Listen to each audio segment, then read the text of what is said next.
हाँ जी दोस्तों, तो कैसे हैं आप सब। उम्मीद करता हूँ आप सब बहुत अच्छे होंगे। तो स्वागत है आप लोगों का ज्ञान सूत्रा के एक और नई वीडियो में, जहाँ पे कि आज हम बात करने वाले हैं यूनियन और यूनियन ऑल ऑपरेटर्स के बारे में। तो पिछली वीडियो में हमने इन ऑपरेटर्स को थ्योरेटिकली समझा था। तो अगर आप लोगों को ऑपरेटर्स के बारे में नहीं पता है तो मैं रेकमेंड करूंगा आप जाके पहले वो वीडियो चेकआउट करिए और उसके बाद ही इस वीडियो को कंटिन्यू करिए। तो चलिए चलते हैं सीधा अपने नोट्स के अंदर और समझते हैं यूनियन और यूनियन ऑल ऑपरेटर्स के बारे में। तो अब हम आ चुके हैं अपने नोट्स के अंदर और चलिए यूनियन और यूनियन ऑल ऑपरेटर्स के बारे में समझ लेते हैं। The union operator in MySQL is used to combine the result set of two or more select queries into a single result set। यानी कि अगर हमारे दो या उससे ज्यादा सेलेक्ट स्टेटमेंट के आउटपुट्स हैं और उनको हमें एक सिंगल रिजल्ट सेट में कंबाइन करना है, यानी कि एक सिंगल आउटपुट में दिखाना है, तो वहां पर हम क्या करेंगे, वहां पे हम यूनियन ऑपरेटर का इस्तेमाल कर सकते हैं। It removes duplicate rows by default and is particularly useful for merging data from different tables और क्वेरीज। तो यूनियन ऑपरेटर जो है वो बाय डिफॉल्ट जो डुप्लीकेट रोज को रिमूव कर देता है, या फिर डुप्लीकेट वैल्यूज अगर एग्जिस्ट करेंगे हमारे आउटपुट में तो वो उनको रिमूव कर देगा। और जनरली ये काम कब आता है, जब हमें मल्टीपल टेबल से डेटा फेच करके हमें एक सिंगल आउटपुट में दिखाना है। तो अगर हमें डुप्लीकेट वैल्यूज रिमूव नहीं करने हैं तो वहां हम इस्तेमाल करते हैं यूनियन ऑल ऑपरेटर का। We use union all operator when duplicate values are not a concern as it avoids the overhead of duplicate removal. तो अगर हमें ये फर्क नहीं करना है, यानी कि हमें डुप्लीकेट वैल्यू से फर्क नहीं पड़ता है, तो वहां पर हम यूनियन ऑल ऑपरेटर का इस्तेमाल करते हैं। यूनियन ऑल और यूनियन ऑपरेटर दोनों जो है वो MySQL सपोर्ट करता है। तो यूनियन जो है वो डुप्लीकेट वैल्यूज को एलिमिनेट करके सारे रिजल्ट सेट को कंबाइन करेगा, और यूनियन ऑल जो है वो कंबाइन करके रिजल्ट सेट्स को विदाउट रिमूविंग डुप्लीकेट वैल्यूज हमें एज एन आउटपुट दे देगा। की रूल्स क्या है, each select query in union operator must have the same number of columns. तो ये बहुत ही ध्यान रखने वाली चीज है। जब भी हम यूनियन ऑपरेटर का इस्तेमाल करेंगे तो जब हम सेलेक्ट स्टेटमेंट में अगर हमने टेबल 1 से 2 रोज को उठाया है तो हम टेबल 2 से भी 2 ही रोज को उठाएंगे, और हम कोशिश करेंगे कि जो दोनों डेटा टाइप है दोनों कॉलम्स के वो कंपैटिबल रहे। यानी कि अगर मेरा टेबल 1 का कॉलम 1 जो है वो इंटीजर डेटा टाइप है तो मेरा टेबल 2 का जो कॉलम 1 है वो भी इंटीजर डेटा टाइप ही रहे। अगर मेरा कॉलम 2 varchar है तो मेरा टेबल 2 का जो कॉलम 2 है वो भी varchar ही रहे। ये जरूरी नहीं है, बट यूनियन ऑपरेटर अच्छे से परफॉर्म करे, हमारे जो डिजायर्ड आउटपुट है वो हमारे अकॉर्डिंगली आए, इसके लिए हम ये चीजें ध्यान में रख के चलते हैं। The data type of the column of select queries must be compatible, यानी कि जो अभी चीज मैंने आपको बताया। The column name in the result set are derived from the first select query, यानी कि जो कॉलम नेम जो आउटपुट में डिस्प्ले होगा वो हमारा जो टेबल 1 का कॉलम नेम है वो डिस्प्ले होगा। टेबल 2 के अंदर जो कॉलम नेम है वो अलग हो सकते हैं, बट जो आउटपुट में हमारा डिस्प्ले होगा, रिजल्ट सेट में जो डिस्प्ले होगा, वो फर्स्ट कॉलम से जो डिराइव हुआ है कॉलम नेम वो एज एन आउटपुट हमें दिखेगा। इसका सिंटेक्स यूनियन का बहुत ही आसान है। हम एक सेलेक्ट क्वेरी चलाएंगे, उसके बाद हम यूनियन ऑपरेटर का यूज करके दूसरी सेलेक्ट क्वेरी चला देंगे।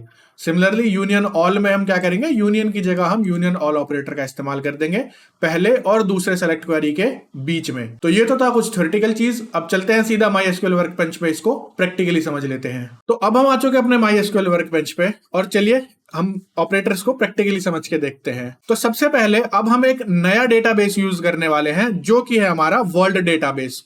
तो उसको यूज करने के लिए मैं सबसे पहले क्या करूंगा, यूज कीवर्ड का यूज करूंगा, यूज और डेटाबेस का नाम दे दूंगा मैं वर्ल्ड। तो अब मेरा वर्ल्ड डेटाबेस जो है वो सेलेक्ट हो चुका है। अब अगर मुझे टेबल्स को लिस्ट करवाना है कि कौन कौन से टेबल एग्जिस्ट करते हैं मेरे वर्ल्ड डेटाबेस में, तो वहां पर मैं क्या यूज कर सकता हूं, शो टेबल्स का।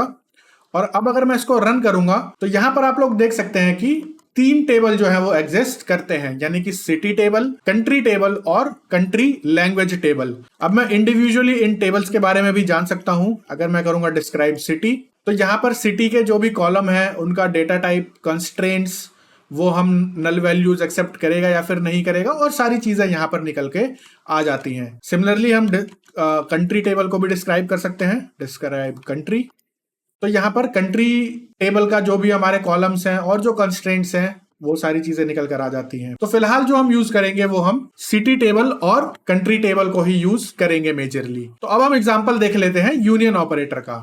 तो अगर मुझे यूनियन करना है हमारे सिटी और कंट्री टेबल के नेम कॉलम को, तो वो हम कैसे करेंगे, हम कुछ इस तरीके से कर सकते हैं, सेलेक्ट नेम, इसको मैं एलियास दे देता हूं as location from country, COUNTRY, और मैं एक और सेलेक्ट लिखूंगा name as location from city table. ठीक है।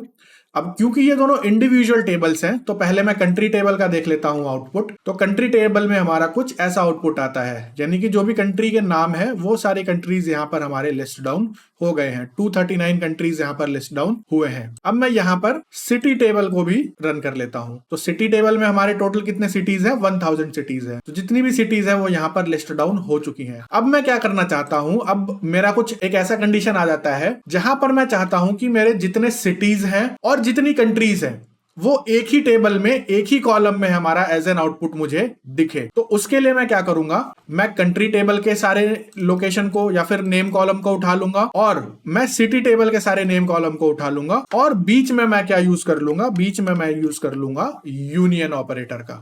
और अब अगर मैं इस पूरे क्वेरी को रन करने जाऊंगा तो आप यहां पर देख सकते हैं जो आउटपुट आया है वो दोनों कॉलम को यूनियन करके, यानी कि दोनों कॉलम का एक तरीके से एडिशन जो है उन सबको इंक्लूड करके यहां पर एज एन आउटपुट हमें मिल गया है। तो अगर यहां पर आप देखेंगे तो आरूबा जो है वो एक सिटी है और अफगानिस्तान एक कंट्री है। सिमिलरली अंगोला एक कंट्री है। यहां पर जो नीचे वाले आउटपुट है जैसे ढाका हो गया, राइट, चिटागोंग हो गया, ये सारे जो हमारे लोकेशंस है ये सिटी है। तो यहां पर हमें कंट्री और सिटी हमें दोनों चीजें यहां पर एज एन आउटपुट मिली हैं। अब अगर मैं चाहता हूं तो यहां पर जो हमारे टोटल रोज रिटर्न हुए हैं वो 4229 रोज रिटर्न हुए हैं। अच्छा, आप लोगों को यहां पर एक कंफ्यूजन हो सकता है, हमारे जो कंट्री टेबल था वहां पे हमारे 239 रोज थे। यहां पर अगर आप मैसेज पढ़ेंगे तो, और यहां पर जो सिटी टेबल था वहां पे हमारे 1000 रोज थे जो रिटर्न हुए थे। तो यहां पर दोनों का कॉम्बिनेशन 4200 कैसे हो गया? तो यहां पर आप लोगों को यह ध्यान रखना है कि जो my SQL server bye default जो है वो मैक्सिमम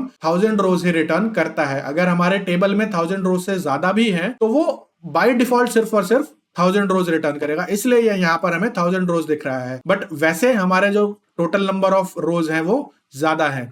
तो अगर मुझे पता करना है कि हमारे टोटल कितने नंबर ऑफ रोज हैं तो हम क्या कर सकते हैं, काउंट स्टार का यूज कर सकते हैं। Select count star from city. तो यहां पर अब अगर आप देखेंगे तो हमारे टोटल कितने रोज हैं, 4079, और कंट्री में कितने हैं हमारे 2039। तो इन दोनों को इसने कंबाइन किया और जो कंट्री और सिटी के जो कॉमन वैल्यूज हैं वो उसने एलिमिनेट कर दिया। तो अब अगर हमें कॉलम वैल्यूज भी चाहिए तो उसमें हम क्या इस्तेमाल करेंगे, उसके लिए हम इस्तेमाल करेंगे यूनियन ऑल ऑपरेटर का। तो अब मैं यहां पे अगर यूनियन ऑल ऑपरेटर देके इसको रन करता हूं तो यहां पर अगर अब आप देखेंगे तो हमारे टोटल कितने रोज रिटर्न हुए हैं, 4318, यानी कि 4222 प्लस 239, यानी कि हमारे 4318 जो है वो टोटल रोज रिटर्न हुए हैं। तो यहां से हमने ये भी वेरीफाई कर लिया कि यूनियन जो है वो डुप्लीकेट वैल्यूज को रिमूव कर देता है और यूनियन ऑल जो है वो डुप्लीकेट वैल्यूज को रिमूव नहीं करता है। तो यहां पर हम कुछ और एग्जांपल्स ले सकते हैं जहां पे कि हम वेयर क्लॉज का इस्तेमाल करके भी यूनियन ऑपरेटर्स का इस्तेमाल कर सकते हैं। तो अब अगर मैं वो सारे कंट्रीज को फिल्टर आउट करना चाहता हूं जिनका जो पॉपुलेशन है वो 5 करोड़ से ऊपर है, तो मैं इसको सेलेक्ट करके रन कर दूंगा। तो ये सारे जो कंट्रीज हैं इनका पॉपुलेशन 5 करोड़ से ज्यादा है। और अब मैं वो सिटीज उठा लेता हूं जिनका पॉपुलेशन जो है वो 10 लाख से ज्यादा है, और इसको अगर मैं रन करूंगा तो सिर्फ बॉम्बे एक ऐसा, सॉरी 10 लाख से नहीं, 1 करोड़ से ज्यादा है। तो मुंबई सिर्फ एक ऐसा सिटी है जिसका पॉपुलेशन जो है वो 1 करोड़ से ज्यादा है। अब मुझे इन दोनों को कंबाइन करना है तो मैं यहां पर क्या करूंगा, इस टर्मिनेशन को हटा के, डेलिमिटर को हटा के मैं यहां पर लगा दूंगा यूनियन ऑपरेटर। और अब अगर मैं इसको रन करूंगा तो यहां पर जो है हमारे कंट्रीज जिनका पॉपुलेशन 5 करोड़ से ज्यादा है और वो सिटीज जिनका पॉपुलेशन 1 करोड़ से ज्यादा है वो यहां पर एज एन आउटपुट आ गया है। तो यहां पर अगर आप अब अगर आप देखेंगे तो मुंबई भी यहां पर रिजल्ट डेटा सेट में हमें दिख जाएगा और बाकी सारे जो है वो कंट्रीज हैं। और अगर मैं इसके कुछ और एग्जांपल्स दूं आपको तो हम मल्टीपल कॉलम्स का भी इस्तेमाल कर सकते हैं।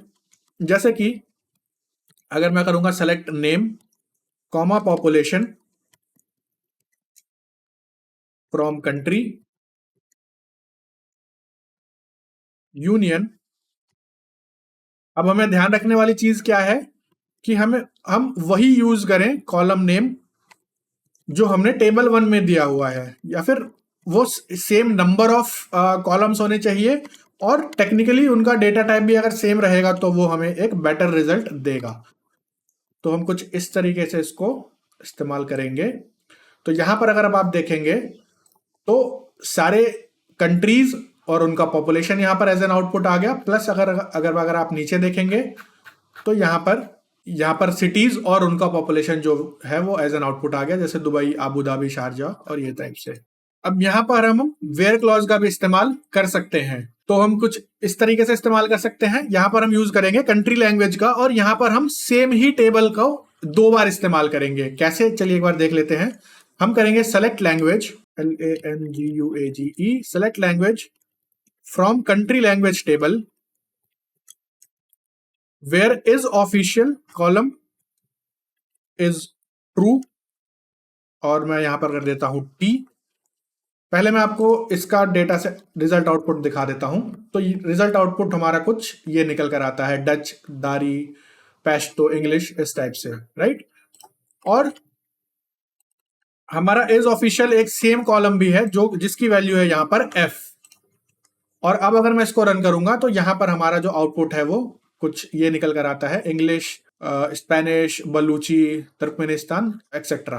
अब मैं चाहता हूं इन दोनों कॉलम के जो आउटपुट हैं वो कंबाइन हो जाए, यानी कि ट्रू और फॉल्स दोनों को मुझे कंबाइन करना है। तो मैं कंबाइन किस तरीके से करूंगा, बीच में यहां पर मैं यूज कर लूंगा यूनियन ऑपरेटर का, और मैं इसको सेलेक्ट करके रन कर दूंगा। तो यहां पर जो मेरा आउटपुट अब आ जाता है वो सारे लैंग्वेजेस आ जाते हैं जो इज ऑफिशियल की वैल्यू ट्रू भी है और इज ऑफिशियल की वैल्यू फॉल्स भी है। दोनों का रिजल्ट डेटा सेट यहां पर हमें एज अ कॉम्बिनेशन निकलकर मिल जाता है।